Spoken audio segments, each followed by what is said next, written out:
అవసరం లేని కోపం, అర్థం లేని ఆవేశం ప్రశాంతతనే కాదు మనిషిని కూడా ఒంటరిని చేస్తుంది. వృధాగా ఎన్నేళ్లు గడిచిపోయాయి అనేది పట్టించుకోవద్దు. బలంగా కొన్ని నెలలు కష్టపడు, మిగిలిన జీవితం అంతా నీకు నచ్చినట్లుగా మారుతుంది.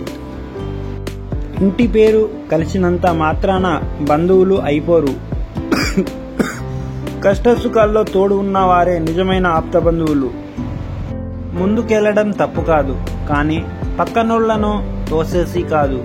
పందెంలో అయినా జీవితంలో అయినా మంచివాడు శత్రువుకి కూడా సహాయం చేస్తాడు, చెడ్డవాడు తోడబుట్టిన వాళ్లను కూడా ముంచుతాడు.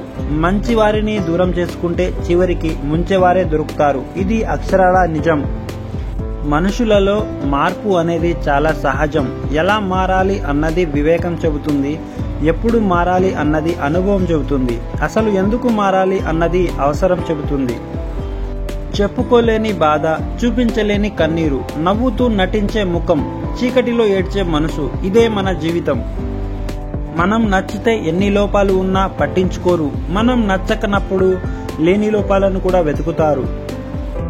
స్థాయిని చూసిన వారిని ఇంటికి పిలువకు, మర్యాద ఇవ్వని వారి ఇంటికి వెళ్ళకు, వ్యక్తిత్వం లేని వారితో ఏమీ చెప్పకు, విలువ ఇవ్వని వారితో ఏమీ మాట్లాడకు, నోరు అదుపు లేని వారికి ఏమీ చెప్పకు, అహంకారం చూపే వారితో కలవకు.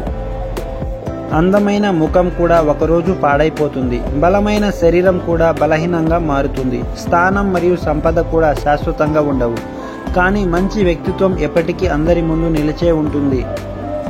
మనిషి ఏడిస్తే అందరికీ తెలుస్తుంది, కానీ మనసు ఏడిస్తే ఎవరికీ తెలియదు. గొప్పతనం అంటే ఏదో సాధించడం, సంపాదించడం కాదు.